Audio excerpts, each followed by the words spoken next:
Mas malawak na serbisyo at libreng gamutan ang hatid ng Provincial Health Office o PHO matapos isailalim sa 4 na araw na Mental Health Gap Action Program training ang mga health workers sa lalawigan ng Nueva Ecija.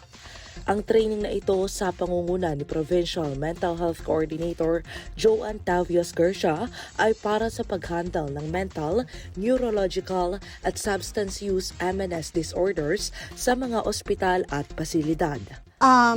Ang layunin po natin sa training na ito is first ma-capacitate sila sa pag-handle po ng mga MNS condition na mga pasyente natin.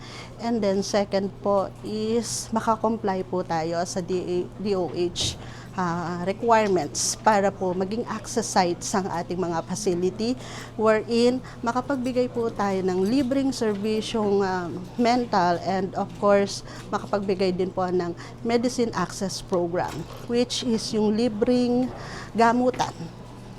Dinaluhan ang aktibidad ng mga medical officers at nurses mula sa mga district at Medicare hospitals, pati na ang mga kinatawan mula sa iba't ibang munisipalidad gaya ng Aliaga, Quezon, Jaen, Santa Rosa at Cabanatuan City.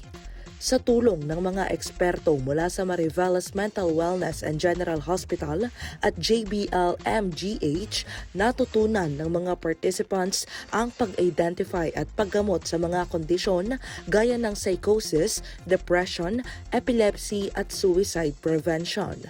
Bahagi rin ng 4 na araw na programa ang pag-aaral sa psychopharmacology at psychiatric emergency upang masigurado ang tamang medication sa mga pasyente.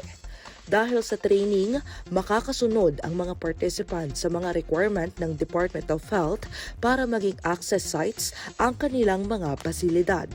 Ang pagiging access site ng mga pasilidad ay magbibigay daan upang makapagbigay ang mga health workers ng libreng serbisyong mental sa publiko.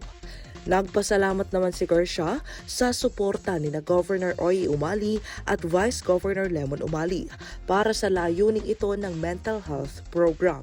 Nagpapasalamat po ako sa ating butihing Governor Aurelio Oye Matias Umali, ganun din po sa ating Vice Governor Lemon Umali sa kanilang support sa training na ito and then sa ating pong Provincial Health Officers sa pagsuporta sa layunin ng mental health program.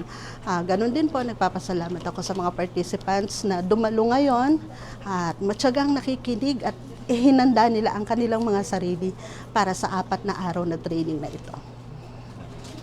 Thank you. Kasama sina Jerome Tikia at Ismael Sopetran, ako po si Carmel Joy Miguel, nag-uulat.